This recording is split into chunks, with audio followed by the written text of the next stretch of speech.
औज़ुबिल्लाहिमिनश्शैतानिर्रजीम बिस्मिल्लाहिर्रहमानिर्रहीम अल्लाहुम्मा सल्ली अला मुहम्मदिन व अला आलि मुहम्मद कमा सल्लैता अला इब्राहीम व अला आलि इब्राहीम इन्नका हमीदुम मजीद। अल्लाहुम्मा बारिक अला मुहम्मदिन व अला आलि मुहम्मद कमा बारकता अला इब्राहीम व अला आलि इब्राहीम इन्नका हमीदुम मजीद। रब्बि इश्रह ली सदरी व यस्सिर ली अमरी वहलुल उक़्दतम मिन लिसानी यफ़क़हू क़ौली। रब्बना ज़िदना इल्मा या मुक़ल्लिबुल क़ुलूब सब्बित क़ल्बी अला दीनिक आमीन। 19 रबीउल सानी 10 अनवानात के तहत इस्लामी तालीमात। इनवान नंबर 1 इस्लामी तारीख़। हज के मौसम में इस्लाम की दावत देना। जब रसूलुल्लाह सल्लल्लाहु अलैहि वसल्लम ने देखा कि कुफ़ार कुरैश इस्लाम कबूल करने की बजाय बराबर दुश्मनी पर तुले हुए हैं, तो हजूर सल्लल्लाहु अलैहि वसल्लम हज के मौसम के इंतज़ार में रहने लगे।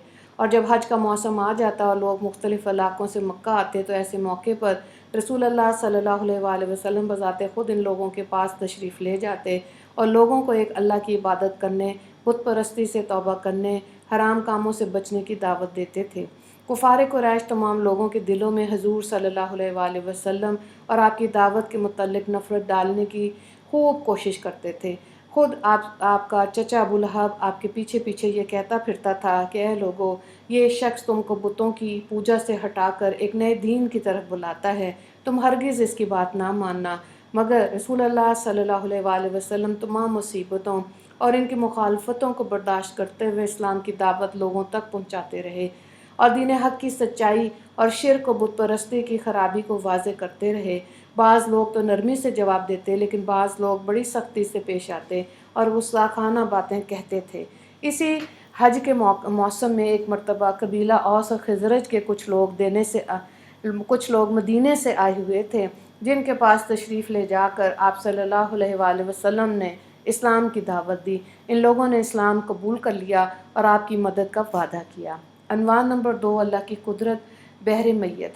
मुल्क उर्दन में छोटा सा एक समुंदर है जिसको बहर मैयत डेड सी कहते हैं। अल्लाह ताला ने कौम लूत की बस्तियों को पलट कर एक गहरे समुंदर में तब्दील कर दिया, जिनके पानी की सतह आम समुंदरों के मुकाबले में 1300 फुट गहरी है।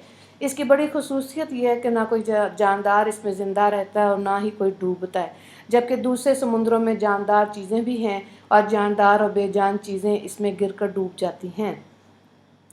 अनवान नंबर 3 एक फ़र्ज़ के बारे में नमाज में इमाम की पैरवी करना। हज़रत अबू हुरैरा रज़ी अल्लाह ताला अन्हु फरमाते हैं कि रसूलुल्लाह सल्लल्लाहु अलैहि वसल्लम हमें सिखाते थे कि नमाज में इमाम से पहले रुकन अदा ना करना। मुस्लिम की रवायत है। मफ़हूम ये है कि अगर इमाम के पीछे नमाज पढ़ रहे हो तो तमाम अरकान को इमाम के पीछे अदा करना, इमाम से आगे पढ़ना जायज़ नहीं है। अनवान नंबर 4 एक सुन्नत के बारे में सजदा करने का सुन्नत तरीका। रसूलुल्लाह सल्लल्लाहु अलैहि वसल्लम जब सजदा फरमाते तो अपनी नाक और पेशानी को ज़मीन पर रखते और अपने बाजुओं को पहलू से अलग रखते और अपने हथेलियों को कंधे के बराबर रखते। तिरमिज़ी की रवायत है। हज़रत अबू हमीद रज़ी अल्लाह ताला अन्हु उसके रावी हैं। अनवान नंबर 5 एक अहम अमल की फ़जीलत। अज़ान के बाद दुआ पढ़ना। रसूलुल्लाह सल्लल्लाहु अलैहि वसल्लम ने फरमाया, जो बंदा अज़ान सुनते वक्त अल्लाह से यूँ दुआ करे, अल्लाहुम्मा रब्ब हाज़िहि दावति ताम्मा वस्सलातिल काइमा आति मुहम्मदिनिल वसीलत वल फ़ज़ीलत वब्अस्हु मक़ामम महमूदन अल्लज़ी वअता, तो वो बंदा क़यामत के दिन मेरी शफ़ाअत का हक़दार होगा। बुखारी की रवायत है। हज़रत जाबिर बिन अब्दुल्लाह रज़ी अल्लाह ताला अन्हु उसके रावी हैं।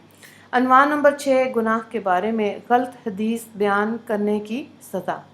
रसूलुल्लाह सल्लल्लाहु अलैहि वसल्लम ने फरमाया, मेरी हदीस को बयान करने में एहतियात करो और वही बयान करो जिसका तुम्हें यकीनी इल्म हो। जो शख्स जानबूझकर मेरी तरफ से कोई गलत बात बयान करे, वो अपना ठिकाना जहन्नुम में बना ले।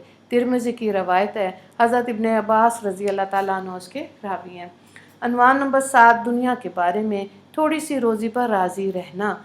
रसूलुल्लाह सल्लल्लाहु अलैहि वसल्लम ने फरमाया, जो शख्स अल्लाह ताला से थोड़ी रोज़ी पर राज़ी रहे तो अल्लाह ताला भी इसकी तरफ से थोड़े से अमल पर राज़ी हो जाता है। बहकी की रवायत है। हज़रत अली रज़ी अल्लाह ताला अन्हु उसके रावी हैं। अनवान नंबर 8 आखिरत के बारे में जहन्नमियों का खाना। कुरान में अल्लाह ताला फरमाता है, जहन्नम वालों का आज ना कोई दोस्त होगा और ना कोई खाने की चीज़ नसीब होगी, सवाए ज़ख्मों के धुओं की جس کے بڑے گناہ گاروں کے سوا کوئی اور نہ کھائے گا۔ سورہ حاقہ آیت نمبر 35 سے 37 تک۔ عنوان نمبر 9، طب نبوی سے علاج، نمونیے کا علاج۔ رسول اللہ صلی اللہ علیہ وآلہ وسلم نے نمونیے کے لیے ورس کو کست اور روغن زیتون پلانے کو مفید بتایا۔ ابن ماجہ کی روایت ہے، حضرت زید بن ارقم رضی اللہ تعالیٰ عنہ اس کے راوی ہیں۔ مفہوم یہ کہ ورس تل کے مانند ایک قسم کی گھاس ہے جس سے رنگائی کا کام لیا جاتا ہے، اور کست ایک خوشبودار لکڑی ہے جس کو عود ہندی بھی کہتے ہیں۔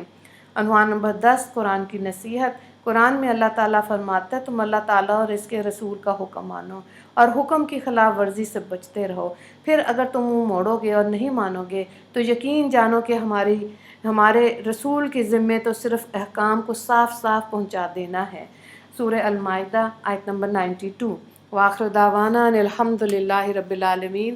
اللہم اغفر للمسلمین والمسلمات والمؤمنین والمؤمنات۔ السلام علیکم ورحمۃ اللہ وبرکاتہ۔